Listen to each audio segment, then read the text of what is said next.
SOE Sunday Teas. Uh, I think that will make our intro na medyo sabay naman na yon. So hello everyone, it's us again. It's me, Virgil, and This is me, Rica, and we are now on our third episode of SOE Sunday Teas.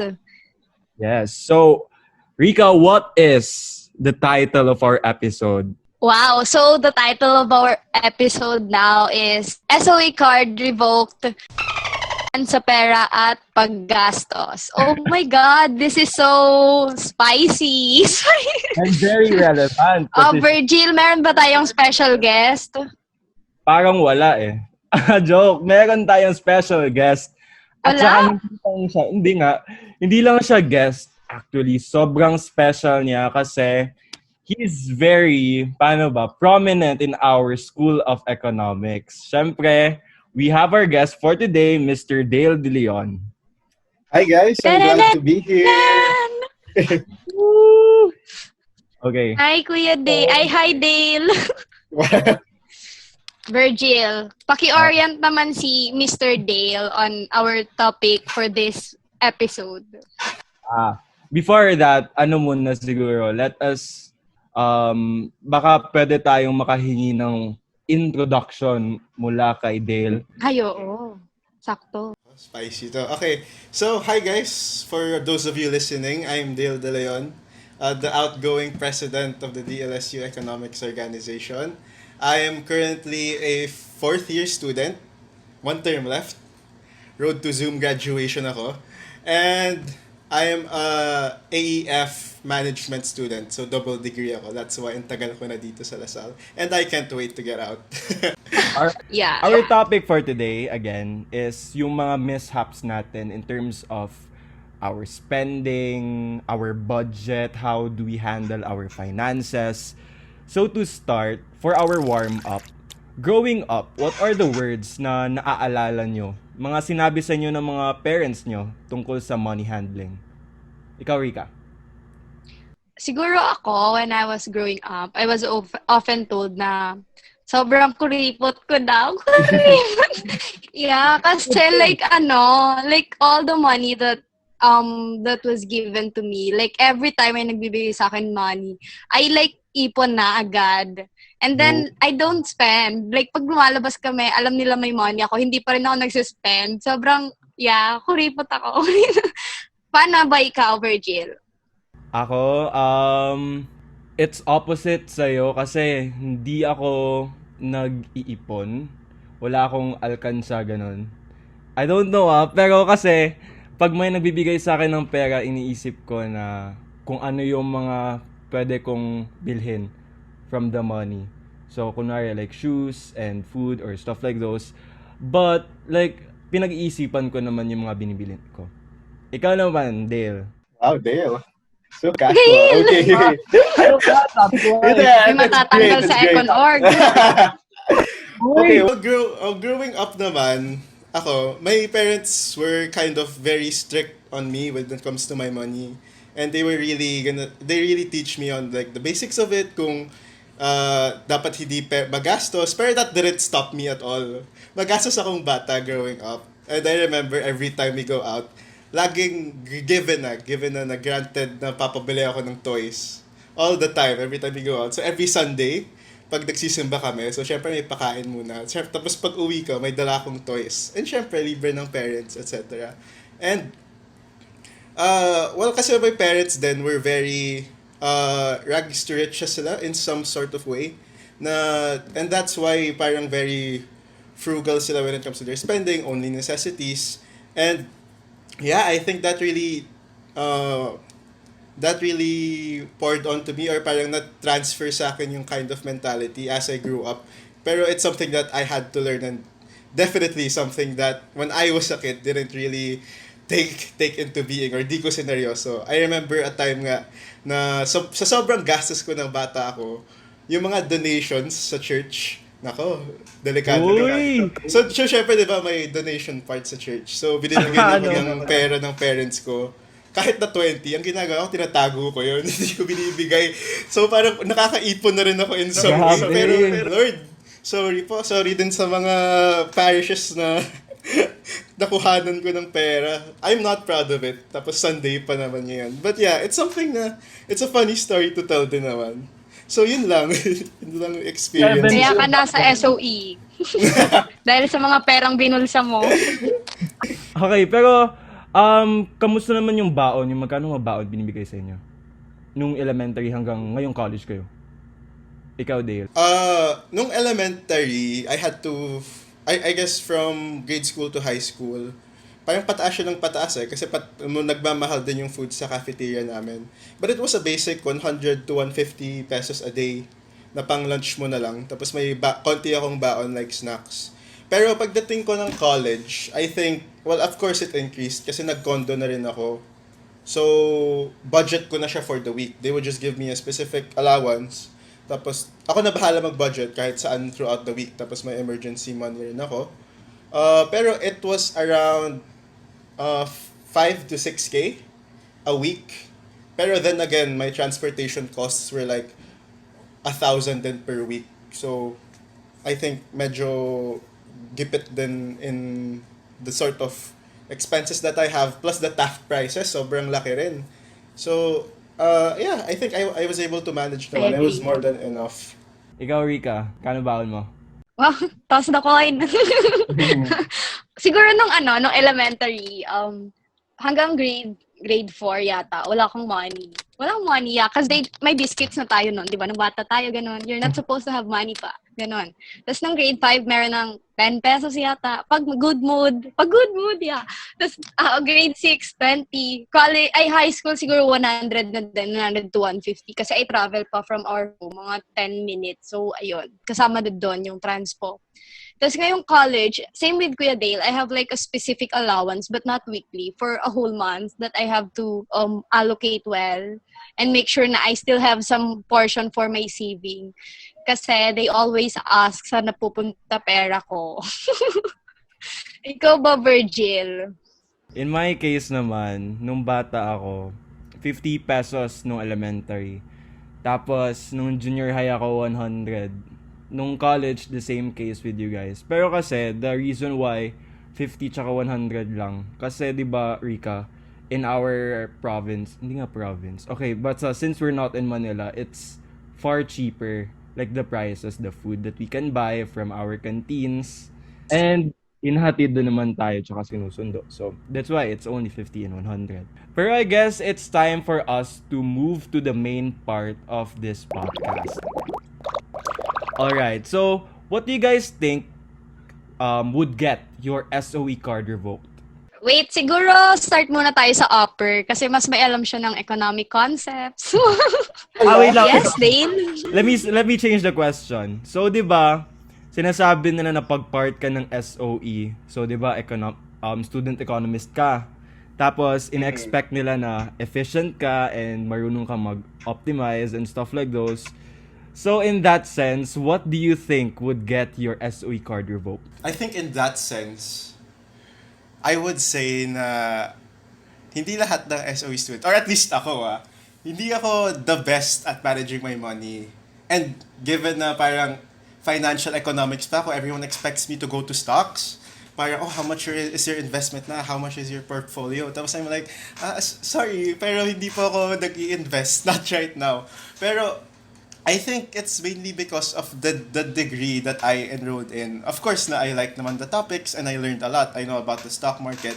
Pero it's not something that I see myself getting into. Or it's not something that I see myself getting into when I was a frosh. And when I was like growing up in college. Parang it was not my priority talaga. So I think that's the very thing that can get my SOE card revoked. Parang hindi ako magaling sa money. And surely not the best. Gulat niya ako tinap niyo for this topic. Siguro warning tale na lang kung ano kakwento ko dito.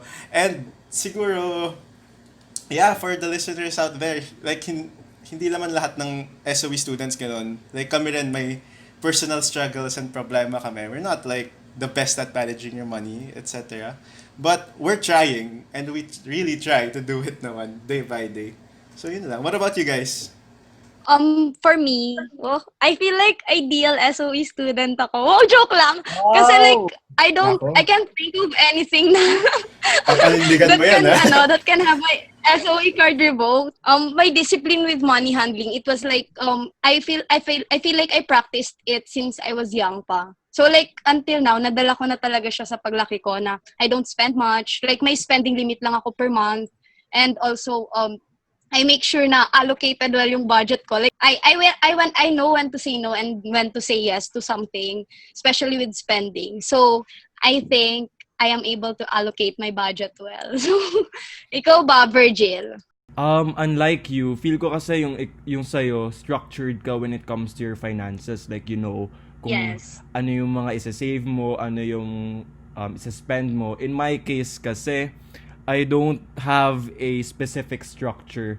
So, for example, I'm given this money. Iniisip ko kasi nag-change naman yung needs ko every month or every time I'm given the allowance. So, sometimes, ubos yung pera ko. Sometimes, my savings. But most of the time, I am in deficit. So, what happens is I ask my parents for extra money. Or, if that's not possible, I borrow from my friends, which is so bad because I'm an economics student pa. Pero you know, hoy, wait Same, lang. gets ko I yan, pay on gets time ko yan. naman. Good. Borrowing is good. I pay on time naman. I pay on Yeah. time. Okay. So, Ano yan? May net loss ka pala lagi, Virgil. Nako. So, Friends eto. naman. So, since we're getting into... Oo nga eh. So, since we're getting into the meat of our episode, siguro we talk now about our spending habits. The times you spent a lot and realized you can't do anything about it. Like, what were your parents' reactions? Or nalaman ba yun ng parents mo? Siguro we start with Virgil. okay. Ito kasi, ang spending habit ko, hindi din ako sobrang magastos sa little things. I only spend on clothes, on travel, and on food. Wait, edi lahat din yun. Wait lang. Pero kasi, okay, if I buy clothes, I always think of it as an investment. And hindi naman ako mabili ng clothes talaga. Siguro mga, like, 3 articles of clothing per month or like less. Tapos yung food, dun ako pinakamagasto talaga. Reaction ng parents ko, always akong pinapagalitan every time na may deficit ako. Kasi parang iniisip nila, okay, nasa college ka na after mong mag-graduate. Of course, you're on your own. So bakit ngayon, parang ngayon pa lang, dapat alam mo na kung paano mo ibabudget yung pera mo. Pero yon, I think I'm still in the process naman. How about you, Rica? I think I agree to you to some extent na I treat my clothes as my investments. Kasi nga I don't want to spend a lot. Like gusto ko mag-save. So like pag bumibili ako damit, I at least think for the next 6 months if gagamitin ko pa yung damit na yon. Tapos siguro useless spending, wala din. Oh my God, wala talaga. Kasi like, aside from being a budding economist, I'm also like a philosopher in some sense. So I don't have any attachment to things. Like, I don't, oh my God, like, wala akong goal. Wala akong goal na, oh my God, I should get this thing, ganun. Like, I don't have, kasi in my mindset lang, siguro yun lang, not giving too much attachment to things. So that saves me a lot of spending. So, how about you, Kuya Dale? First of all, pinaninindigan mo talaga na ideal SOE student ka. Budding economist. Yes. Philosopher. Wow! Botong-boto na yan. Well, at least for me naman, when it comes to the things I spend a lot on, of course, you know, the clothes and the shoe, for example, clothes, shoes, etc. And you know, of course, I treat it, you know, as an investment. Pero delikado rin word na yun, as an investment. Parang I know some friends na parang sasabi nila, Dane bro, investment lang yan. Sige, bilhin mo na. So parang it's counterintuitive then and it can be abused then. So medyo, I think risk-averse ako dun sa mga types na things that I buy. And of course, I kind of really try to set my budget din naman for the month. But the thing that I see myself spending a lot on, and something na I realize na medyo something I let out of hand is yung coffee expenses ko when I was in school. As in, kasi parang, sorry mga katsa, pero ma-coffee akong tao. And it's something that I used to wake up talaga. So when I was condo, syempre, alam mo yung mga taong papasok ng classroom na may iced coffee sa kamay. Syempre, I gotta be that person. So, bila ako sa Pero di ba umaga. kailangan yun? Okay. You need coffee to survive. I'm a Lasallian, so I go to classroom with iced coffee in my hand. Oh. Wow! Joke lang. Branding. Pero, ayun, parang I got so reliant on that, routine na parang bibili muna ako coffee, tapos dating ako sa classroom, tapos pagdating ng afternoon, sige pa, isa pa, kasi antok na ako nun. And then, meron din at night na parang it's midnight fuel kasi ang daming kinakram, SOE, ang daming ring requirements. So, I sort of let it go and I wasn't able to track it until the time na parang may project kami in a class na we were required to track all our expenses, and I realized na, God, I kind of spend around 200 to 300 on coffee alone, like per day. Sometimes, lalo na yung mga feel-good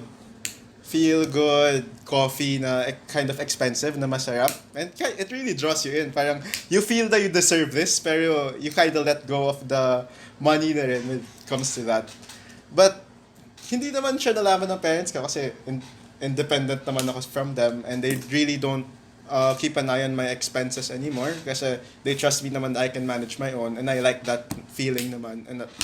And I suppose na yun lang, I think for that, yun lang talaga yung pinakamalaking expense ko na I really let go or didn't keep an eye on. Dami kong nalaman tungkol kay Kuya Dale. So, coffee lover siya. Coffee lang Tinitreat pala. niya clothes as investment. So, yun pala yung something na tingin ni Kuya Dale. Oh, wait lang. Dale nga lang yung sabi niyang tawagin ko sa kanya. Okay. Yung tawag ni Dale. Yes. Okay, wait. So, coffee lang pala yung mga purchase na parang nire-regret niya. In my case naman, I think what would be my useless purchase, Rica and Dale, is, eto, wag niyo akong i-judge siya. Nung senior high kasi ako, I worked as a customer service representative ng isang company. Tapos, tapos I earned, sabihin ko ba yung in digits? Siguro 20K. It's okay. Yeah, I earned Nice. 20K for a month.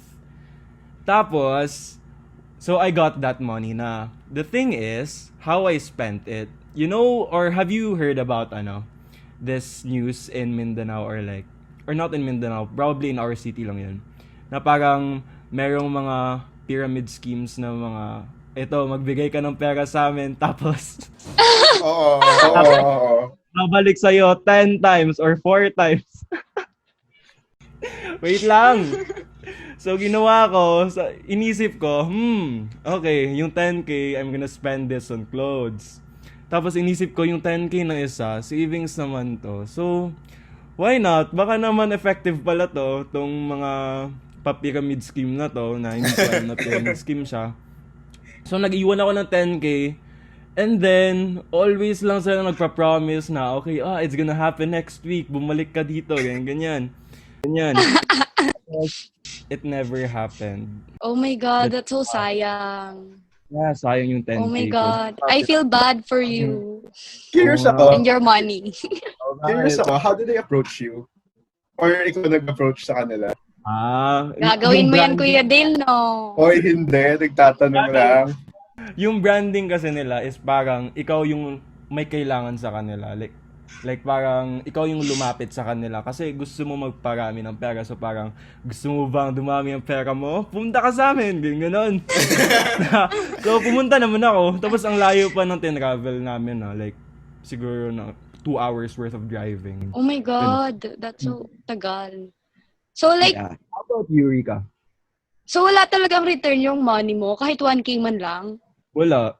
Nas- Wow, charity.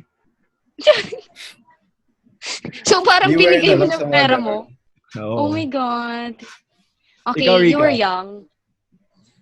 Siguro Yung most useless thing I bought, Kasi gusto ko gumanda buhok ko, so I bought a hair curler. Pero as you can see, I don't curl my hair now. So hindi ko siya nagamit ever. So, ayun na. Yun na yung feel ko magre-revoke sa ideal SOE student card. Sorry na, gusto ko naman mag-glow up, kaso wala talaga hindi pala effective. Baka pagtapos na yung physical distancing. Ako? Siguro. Tignan nyo, abangan nyo ang curly hair. New look, ganun. Okay. Well, for me, useless purchases ko. Well, I think ako naman, I don't feel na mga purchases ko na super useless kasi like kahit man once in a while may nakukuha naman akong value kahit na in the small things, especially sa mga, for example, mga impulse buy na pagkain, gano'n, nabubusog naman ako and I don't feel na medyo useless siya. Pero there is this one time na parang I got something na I still have now, na parang napaspend ako ng pera. So, I remember back in grade 7, so, syempre, graduation, and everyone had this grad pics nila. And ang tradition in our school was to pamigay yung mga ID grad pics na papamigay mo. Just something to remember them by. Pero, sa package na yun, we only have each 15 pieces of the grad pic na yun. So, syempre, naubos siya agad. 40 kami sa class. So, parang I need more. So, yung friend ko, nag-offer siya sa akin, gagawan kita ng grad pic, papa-develop ko or something. Tapos ako, G naman ako. So, pinagawa niya, tapos, pero the thing is, di ko na-realize, hindi niya sinabi kung ilang pieces gagawin niya. So, nagulat ako, next week, dala niya, may 100 pieces na ako ng grad pic ko.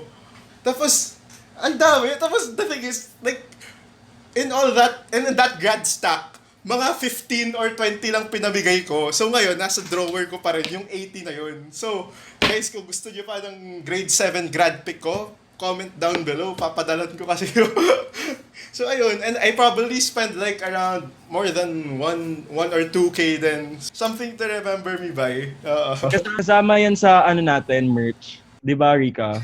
SOE Sunday Teas merch. So, kung gusto niyo for bidding to. Pwede tayo magbigay for 80 people, no? So, that's like 1/4 na ng SOE. Arguably 1/4. So, eto. Since, nag-spend ka na for graduation mo, Kuya Dale, what do you think naman, maybe on a love life angle? Like, what's the most financially dumb thing you did for someone you liked? Teka. Parang hesitant ako to talk about this, baka mapakinggan. Pwede pa edit na lang yun ito. Okay, ito. I'll keep it very vague. Para kayo na lang with your imagination can kind of fill in the little details. Well, let's just say na there are people I care about. And when I care about someone, parang hindi sa akin masyado, hindi ko masyado tinitingnan yung cost. Kasi parang, for example, for like celebrations, for special occasions, syempre, I feel like I kind of need to go all out. And ako as a person, mabigay ako. Parang, that's how I express, when they say parang love language, that's how I express myself, parang through giving gifts. And parang, I wouldn't call it naman na financially dumb. Kasi, syempre, I kind of wanted to do it. With my feelings involved. Yeah. Mahal mo eh. Okay, wala. Okay, Rica, ikaw sunod Parang may hinuhugot ka na for us. Oy! Pero ayun, I wouldn't call it financially dumb. I would just call it mildly irresponsible. Kasi I definitely spent more than I should have. To a point na parang pagkain ko sa school, mga pancit canton na lang, mga siomay na lang, kasi nag-iipon for that one day and for that one gift na yun. So, yeah, but do I regret it? No naman, kasi I felt na that's how I would express my gratitude towards that person. Rica, I think may juicy story ka for us. Go, Rica. Feel ko si Virgil. Kanina pa siyang humingiti eh. Sige na, ikaw na. Okay. So, mga nagawa kong hindi dapat in terms of finances. Wait, hindi na, same din naman kay Mr. Dale De Leon. I think na when I spend on something, I also won't regret it in a sense na I know na it's for someone I love and someone I care about. So, hindi siya big deal sa akin kung ganun yung reason. Siguro same lang din na mildly irresponsible case is yung yung recent siguro nakaabot kami ng Tagaytay, Baguio, tsaka Cebu. Oh. Tapos syempre wala akong pera, so what I did was binawasan ko yung sa sa savings ko hanggang naubos. Tapos so hindi din ako mabigay na tao in terms of paano ba, gifts. Kasi my love language is quality time. Wow, bakit ako nag-explain? So, yun lang naman. In terms of travel and when you're going out on dates, like eating outside. Oo nga, like the recent one always wanted to go to BGC to like study or like to eat. So, ako parang, hindi ko siya naiisip at that time na parang kailangan natin magtipid. I was like, sige, G. Tapos wala na pala akong pera. So yun, yung dapat nating isipin to all our audience na pag gumagasto ka for someone you love, also think about your finances. Ikaw, Rica. Ano sa'yo? Yeah, I agree. Siguro, grabe! So like, if you wanna go places, date Virgil, ganon. Nakapunta ka sa iba't ibang lugar eh.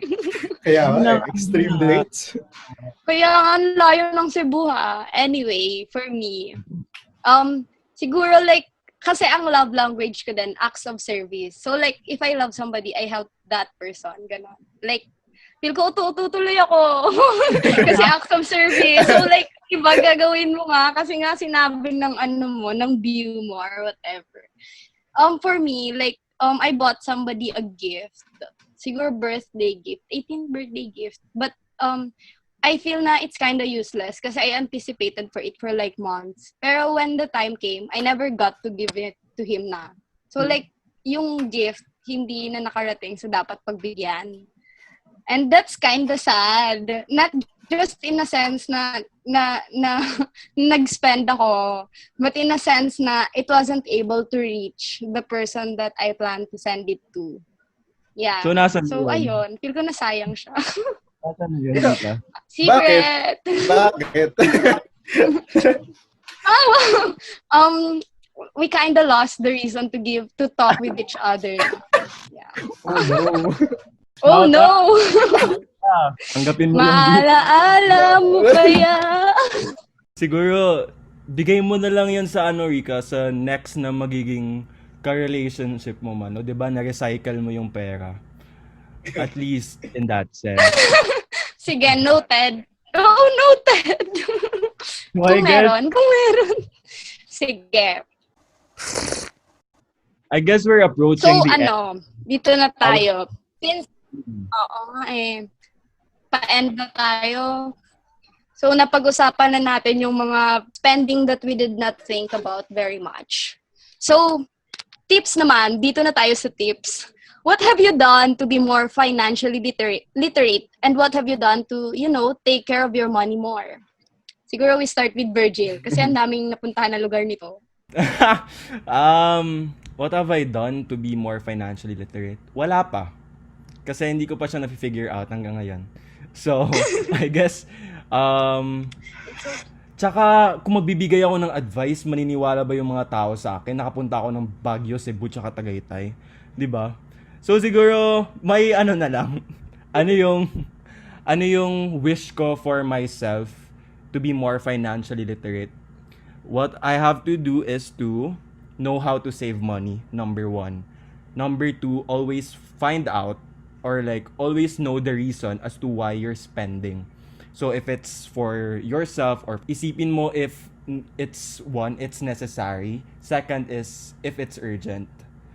And then lastly, I hope na when I'm spending money in the future, hindi siya like giveaway lang. like merong mapupunta sa akin na value. So for example, when I'm I'm buying clothes or I'm buying from a specific shop na meron silang advocacy to like donate that part of money to some charity or whatever. So para 'di ba, yung spending mo hindi lang ikaw yung nakikinabang, pati other people din. How about you guys? Mr. Dale. Okay, so as the oldest of the bunch. Wow, words of wisdom na. I think this is something that I've learned na after like 3 or 4 years of college, you know, and I'm sure na experience ko rin na parang, I'm gonna get so, I still have my income. It's not gonna leave me naman. For sure, granted na may baon ako this week. Pero, I think from the beginning, dapat, before we spend, we should save first.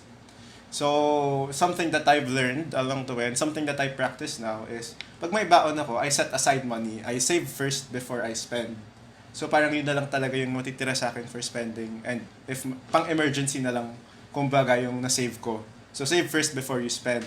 And then, second, I think we should also be active in finding ways to make your money grow. Kasi even though, na, let's say, it's in your bank account or something, parang it can be used to invest in some other things na maybe you like or you're passionate about them. And lastly, I think it really comes down to discipline eh. You know, if you set a budget for yourself this week, hindi mo pwedeng you can't keep excusing yourself na sige, ano lang to, extra lang to. I deserve this, ganon. Delikado 'yun kasi it really kind of gives you excuses to stop being disciplined as a person and when you spend na rin. And then, last, beware of yung mga get-rich-quick schemes. Kasi, you know, ano lang yan, yeah, it's very doubtful and marami na rin na-scam. So, be careful na lang with those.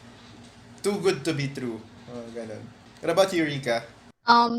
Well, as CEO of planning,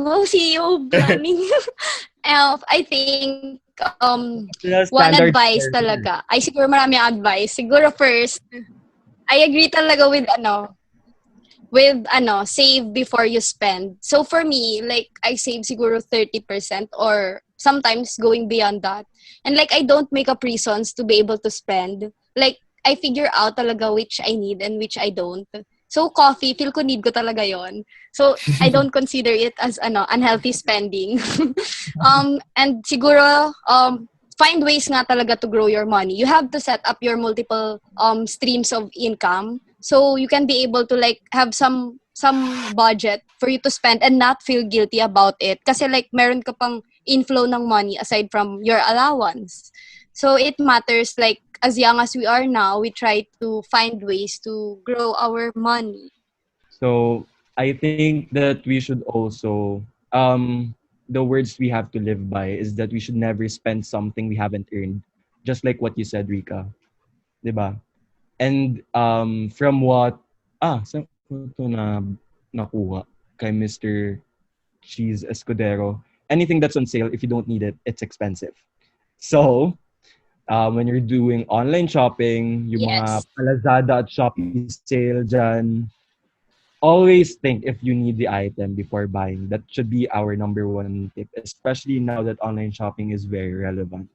And also, when it comes to spending, always think na you're spending your parents' money if hindi ka pa earning individual. So, when you're going dating and you're going to places, sana mag-guilty ka na hindi mo pera yun. Tas ako pala yun. So, yun lang. Yeah. Virgil. Sana makapunta pang Cebu. Bakit? Tagaytay. Oo nga. Ay, na-guilty ka ba, Virgil? Send ko to sa nanay mo. Hindi, alam nyo ba? Sabi pa namin Taiwan.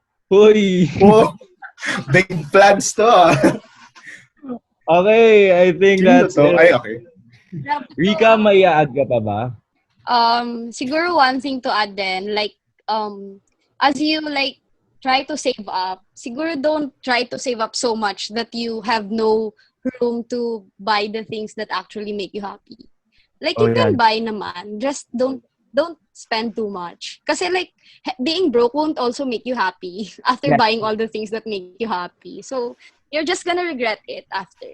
And yeah, don't buy hair curler kung hindi mo naman magagamit. Okay, one more thing, and I think na I forgot to mention this, and last na talaga, guys.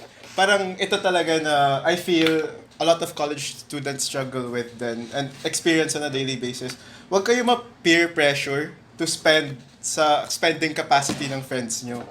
Lalo na kasi, kasi in LaSalle, syempre, we are surrounded by students na let's just say have higher income than most. So iba yung spending habits nila, and it's not their fault, pero yun yung nakasanayan nila.